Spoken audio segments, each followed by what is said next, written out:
मध्यवर्ती चेतासंस्था ही मेंदू आणि मेरुरज्जू यांनी बनलेली आहे आणि मेंदूची ही रचना अतिशय नाजूक परंतु अत्यंत विकसित अशी असते.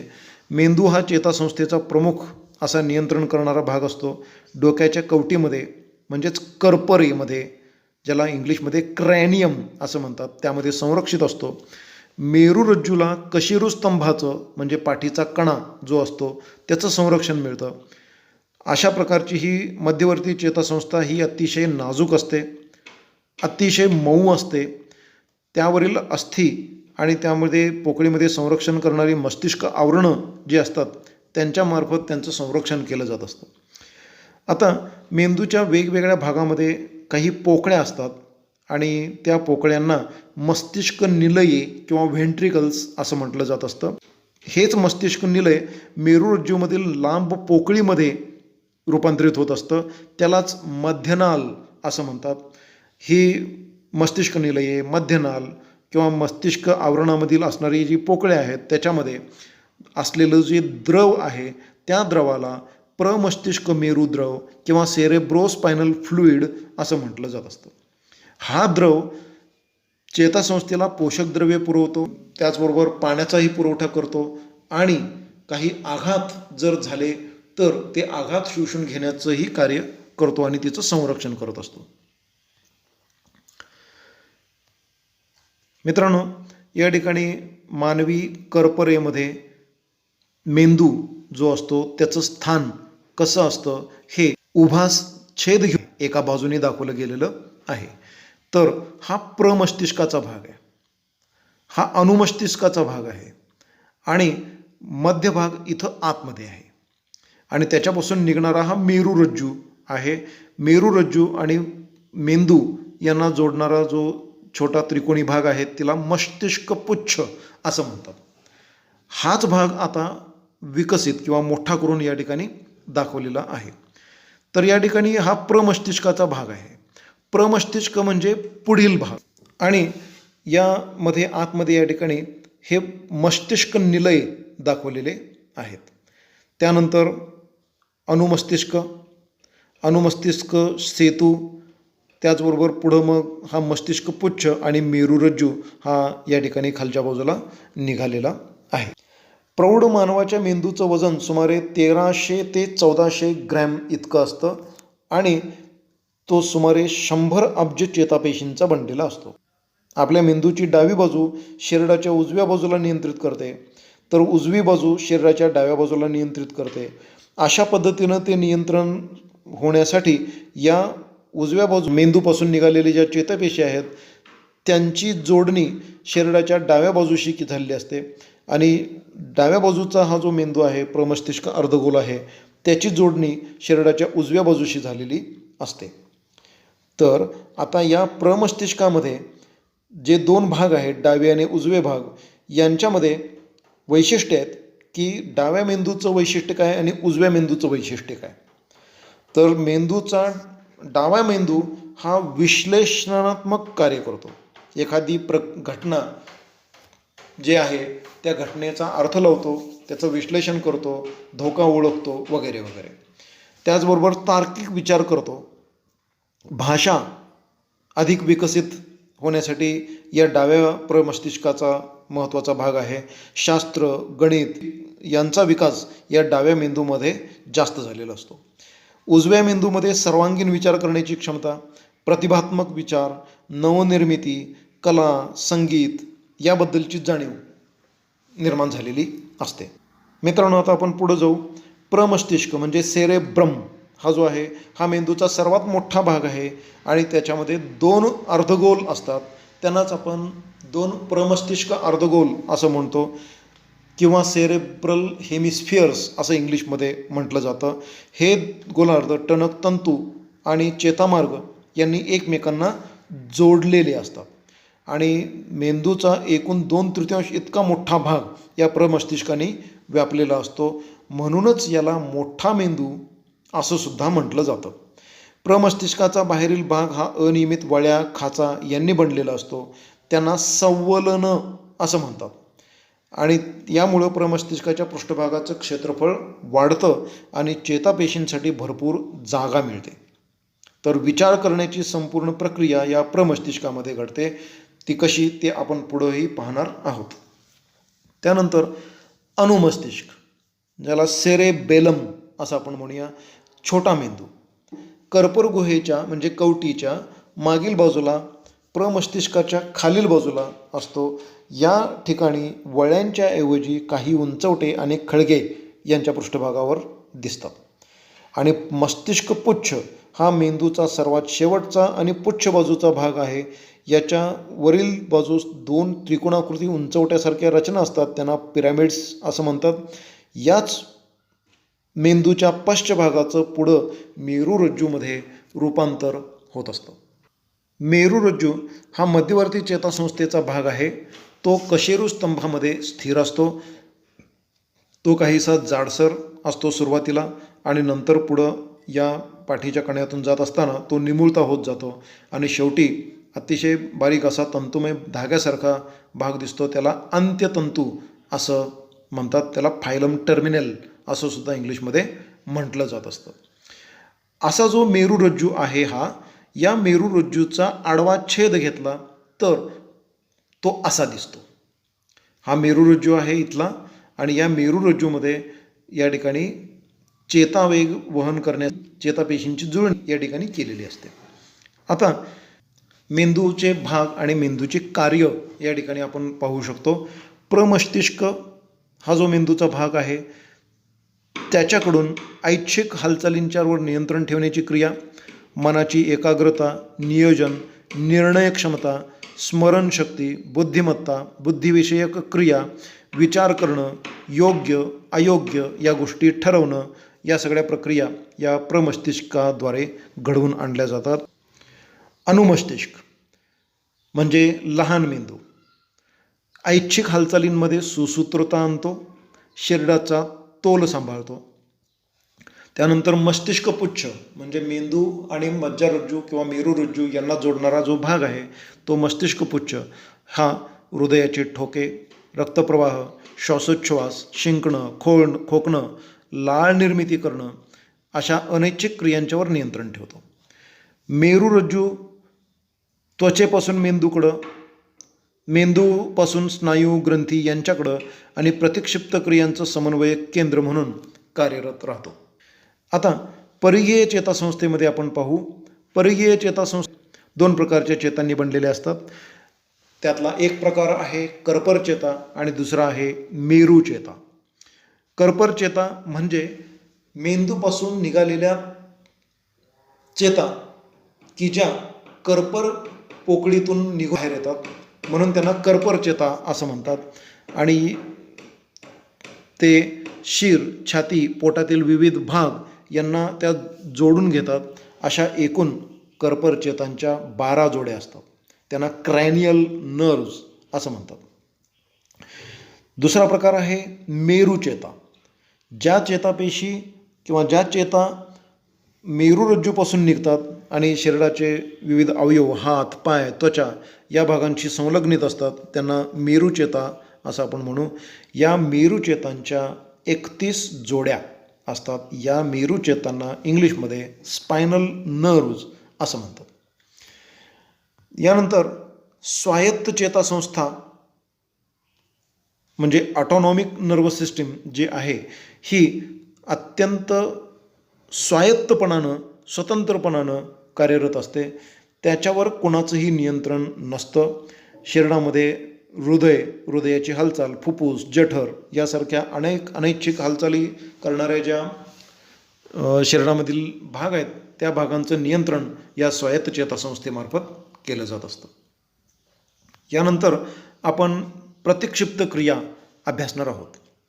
मित्रांनो, आपल्याला कधीतरी एखादी टोकदार वस्तू टोचली हाताला किंवा एखादा गरम वस्तूची आपल्याला हाताचा संपर्क आला तर आपण विचार करत बसत नाही की आता चला गरम लागतंय तर आता आपण हात काढून घेऊ, असा विचार न करता आपण पटकन हात किंवा पाय मागं खेचत असतो.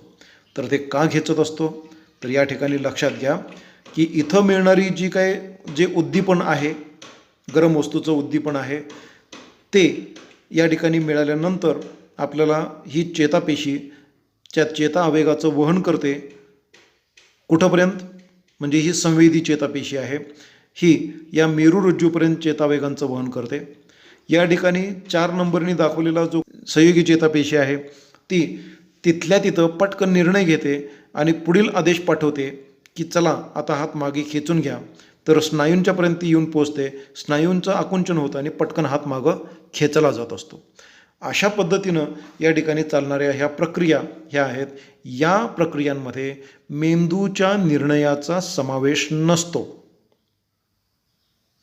ही मेरुरज्जू पातळीवरच ही प्रक्रिया संपवली जाते आणि चटकन घडून येते की ज्यामुळं शरीराचं संरक्षण केलं जातं आणि म्हणून त्याला आपण प्रतिक्षिप्त क्रिया, चटकन दिलेला प्रतिसाद असं म्हणतो. आता दुसरा नियंत्रणाचा प्रकार आहे रासायनिक नियंत्रण. तर रासायनिक नियंत्रणामध्ये काही अंतःस्रावी ग्रंथी असतात आणि काही बहिस्रावी ग्रंथी असतात. आता अंतःस्रावी ज्या ग्रंथी आहेत या अंतःस्रावी ग्रंथींच्यामध्ये वाहिन्या नसतात, म्हणजे यांच्यामध्ये तयार झालेला स्राव कुठं नेऊन सोडण्याची सोय नसते. तर यांच्यामध्ये रक्तप्रवाह येऊन मिसळतो आणि या रक्तामध्ये त्यांच्यातील स्राव मिसळत राहतात आणि ते रक्तामार्फतच संपूर्ण शरीरभर सगळीकडं पसरवले जातात आणि म्हणून यांना अंतःस्रावी ग्रंथी म्हणतात. एंडोक्राईन ग्लँड्स असं सुद्धा यांना म्हटलं जात असतं. आता अशा प्रकारच्या या अंतःस्रावी ग्रंथी ज्या आहेत त्यांचा जो स्राव निर्माण होतो तो स्राव हळूहळू संपूर्ण शरीरभर पसरत असतो आणि तो संपूर्ण शरीरामध्ये दीर्घकाळपर्यंत राहतो आणि म्हणून या रासायनिक पद्धतीनं नियंत्रणाची जी प्रक्रिया आहे ही प्रक्रिया दीर्घकाळ चालते, हळूहळू चालते, अशा प्रकारची आहे आणि ती संपूर्ण शरीरातल्या सगळ्या प्रक्रियांवर नियंत्रण ठेवत असते. तर आता या ठिकाणी आपण आकृतीतून पाहू शकतो मित्रांनो. आता या ठिकाणी स्त्रीचं शरीर आणि पुरुषांचं शरीर दाखवलेलं आहे. या ठिकाणी अधचेतक ग्रंथी आहे की जी मेंदूच्या खालच्या बाजूला आहे. त्यानंतर तृतीय नेत्र ग्रंथी आहे. त्यानंतर पीयूषिका ग्रंथी आहे दोन्हींमध्ये.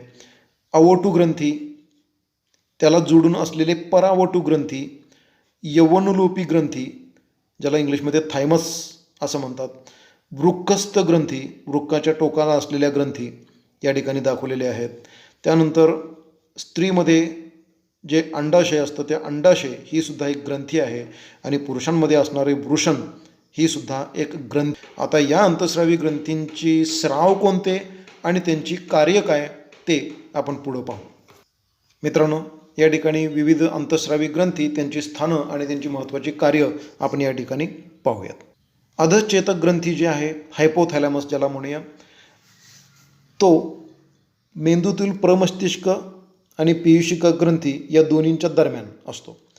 यांचं संप्रेरक, पीयूषिका ग्रंथीतील स्राव निर्माण करण्याची जी प्रक्रिया आहे त्यावर नियंत्रण ठेवणारे स्राव तयार करणे, पीयूषिका ग्रंथीवर नियंत्रण करणं हे त्याचं कार्य आहे. पीयूषिका ग्रंथी ही मेंदूच्या तळाशी आहे. तिच्यातून वृद्धी संप्रेरक म्हणजे ग्रोथ हॉर्मोन, अधिवृक्क ग्रंथी संप्रेरक, अवोटू ग्रंथी संप्रेरक, प्रोलॅक्टिन, ऑक्सिटॉसिन, ल्युटिनायझिंग हॉर्मोन, प्रतिमूत्रल संप्रेरक, पुटिका ग्रंथी संप्रेरक अशा प्रकारच्या अनेक संप्रेरकांची निर्मिती पीयूषिका ग्रंथीतून होत असते. या प्रत्येक संप्रेरकाचा परिणाम किंवा त्याचं कार्य, वृद्धी संप्रेरक हाडांच्या वाढीला चालना देणे, अर्धिवृक्क ग्रंथी संप्रेरकाचं कार्य आहे अर्धिवृक्क ग्रंथीच्या स्रवण्याला चालना देणे. अवोटू ग्रंथी संप्रेरकाचं कार्य आहे अवोटू ग्रंथींच्या स्रवण्याला चालना देणे. प्रोलॅक्टिन मातेस दुग्धोत्पादन करण्यासाठी प्रवृत्त करणं, दूध निर्मिती करण्यासाठी प्रवृत्त करणं. ऑक्सिटॉसिन बाळाला ज्यावेळी जन्म द्यायचा असतो त्यावेळेला गर्भाशय आकुंचित करण्यासाठीची सूचना देण्याचं काम हे संप्रेरक करत असतं. ल्युटिनायझिंग हॉर्मोन ही मासिक पाळीचं नियंत्रण करत असतं. अंडमोचनाची प्रक्रिया जी घडते त्यावर नियंत्रणाचं कार्य करतं. प्रतिमूत्रल संप्रेरक शरीरातील पाण्याचं प्रमाण संतुलित करण्याच्या प्रक्रियेवर नियंत्रण असतं. पुटिका ग्रंथी संप्रेरक जनन ग्रंथींची वाढ नियंत्रित करण्याचं काम करत असतं. त्यानंतर अवोटू ग्रंथी मानेच्या मध्यभागी असतं, श्वासनाल्याच्या दोन्ही बाजूला असतं. त्याच्यामध्ये थायरॉक्झिन आणि कॅल्सिटोनिन नावाची 2 संप्रेरकं स्रवण्याची क्षमता असते. शरीराची वाढ, चयापचय क्रिया नियंत्रित करणं, कॅल्शियमच्या चयापचयाचं, रक्तातील कॅल्शियमचं नियंत्रण करणं हे त्यांचं कार्य आहे. या आवटुग्रंथाच्या जोडीला त्यालाच लागून असलेला परावटुग्रंथी हे असतात. आवटग्रंथींच्या मागे 4 ग्रंथी असतात आणि त्याच्यापासून संप्रेरक जे स्रवतं ते आहे पॅराथॉर्मोन. यामध्ये शरीरातील कॅल्शियम फॉस्फरसच्या चयापचयाचं नियंत्रण करण्याची प्रक्रिया घडते. जठराच्या मागं असणारी ही स्वादुपिंड आहे आणि या स्वादुपिंडामध्ये 4 प्रकारच्या पेशी महत्त्वाच्या आहेत. अल्फा, बीटा, डेल्टा, PP किंवा F सेल्स अशा प्रकारचे पेशी असतात आणि या पेशी त्यांचं प्रमाण किती असतं ते त्या ठिकाणी दिलेलं आहे. तर यातला बीटा पेशी 70% मोठ्या प्रमाणामध्ये असलेला हा भाग आहे. म्हणजे पॅनक्रियाजमध्ये 70% बीटा पेशी आहेत, हे लक्षात घ्या. तर त्या ठिकाणी ही जी संप्रेरकं आहेत त्या संप्रेरकांचं कार्यही पहा. ग्लुकॅगॉन तर यकृताला ग्लायकोजनचं ग्लुकोजमध्ये रूपांतर करायला मदत करतं किंवा उत्तेजित करतं, म्हणजे शरीरातलं ग्लुकोजचं प्रमाण वाढवणार. इन्सुलिन रक्तामध्ये जे साखरेचं प्रमाण आहे, जे साखर असेल ती साखर प्रत्येक पेशीमध्ये आत नेण्यासाठी मदत करणं, त्याचबरोबर त्या ग्लुकोजचं रूपांतर ग्लायकोजनमध्ये तयार करून ते यकृतामध्ये साठवण्याची प्रक्रिया जी आहे त्याच्यासाठी मदत करणं. सोमॅटोस्टॅटिन ही इन्सुलिन आणि ग्लुकॅगॉन दोन्हींच्या ज्या पातळ्या आहेत त्याच्यावर नियंत्रण ठेवण्याचं काम करणार आहे. आणि पॅनक्रियाटिक पॉलिपेप्टाईड आतड्याची हालचाल, त्याद्वारे होणारं ग्लुकोजचं शोषण यावर नियंत्रण ठेवतं आणि स्वादुरसाच्या स्रवण्यावर सुद्धा नियंत्रण ठेवणं हे त्यांचं कार्य आहे. आता ग्रंथी, या अधिवृक्क ग्रंथी म्हणजे ॲड्रिनल ग्लँड या दोन्ही वृक्कांच्या वरती असतं आणि त्याच्यामधून स्रवणारे जे संप्रेरक आहेत ते ॲड्रिनलिन आणि नॉर ॲड्रिनलिन. तर ॲड्रिनलिन आणि नॉर ॲड्रिनलिन जे आहेत यांच्यामध्ये आणीबाणीच्या आणि भावनिक प्रसंगी वर्तन नियंत्रण करणं हे त्यांचं काम आहे. म्हणजे साहसाचं काम असेल, घाबरल्यानंतर शरीराची ज्या प्रतिक्रिया येतात त्यांचं काम असेल, किंवा आनंद व्यक्त करण्याचा जो प्रसंग असेल त्या ठिकाणी कसं वागायचं आहे याबद्दल ह्या 2 संप्रेरकांचं खूप महत्त्वाचं काम आहे. आणि याच संदर्भानं हृदय आणि त्याच्या संवहनी संस्थेला उद्दीपन करणं, चयापचय क्रियेला उत्तेजन देणं, ह्या प्रक्रियांमध्ये सुद्धा या दोन्ही संप्रेरकांचा मोठा वाटा असतो. त्यानंतर आहे कॉर्टिकोस्टिरॉइड. तर कॉर्टिकोस्टिरॉइड संप्रेरक हे सोडियम, पोटॅशियम यांचं संतुलन आणि चयापचय क्रियेला उत्तेजन देण्याचं काम करत असतं. त्यानंतर स्त्रियांच्या शरीरामध्ये असणारं जे अंडाशय आहे म्हणजे ओव्हरी आहे, ती स्त्रियांमध्ये गर्भाशयाच्या दोन्ही बाजूला एक अंडाशय असतं. त्याच्यामधून इस्ट्रोजन हे संप्रेरक स्रवत असतं. हे इस्ट्रोजन स्त्रियांच्या गर्भाशयाच्या अंतःस्तराची वाढ घडवून आणणे, स्त्रियांच्या दुय्यम लैंगिक गुणांचा विकास करणे यासारख्या प्रक्रिया घडवून आणतं. त्याचबरोबर प्रोजेस्टेरॉन नावाचं जे संप्रेरक स्रवत असतं, हे प्रोजेस्टेरॉन गर्भाशयाच्या अंतःस्तरास गर्भधारणेसाठी तयार करणं, गर्भधारणेसाठी मदत करणं या प्रक्रिया करत असतं. या प्रक्रिया नेमक्या कशा होतात हे आपण इयत्ता 10वी शिकणार आहोत. त्यानंतर वृषणग्रंथी, पुरुषांमध्ये असलेल्या या वृषणग्रंथी टेस्टिस या मुष्कामध्ये म्हणजे स्क्रोटल सॅकमध्ये एका वेगळ्या त्वचेच्या पोकळीमध्ये ठेवलेले असतात. यांच्यातून स्रवणारं टेस्टोस्टेरॉन हे संप्रेरक पुरुषांच्या दुय्यम लक्षणांचा विकास करतं, म्हणजे दाढी, मिशा येणं, आवाजामध्ये घोगरेपणा येणं, अशा प्रकारचे बदल जे होतात हे या टेस्टोस्टेरॉनमुळे होतं. त्यानंतर यौवनलोपी ग्रंथी, ही यौवनलोपी ग्रंथी म्हणजे थायमस, की जी हृदयाजवळ छातीच्या पिंजऱ्यामध्ये असते, तिच्यापासून थायमोझिन नावाचं संप्रेरक तयार होतं आणि हे संप्रेरक प्रतिकारशक्ती निर्माण करणाऱ्या पेशींच्यावर नियंत्रण ठेवतं, म्हणजे रोगप्रतिकारक क्षमता ही या यौवनलोपी ग्रंथी प्रदान करतं. धन्यवाद.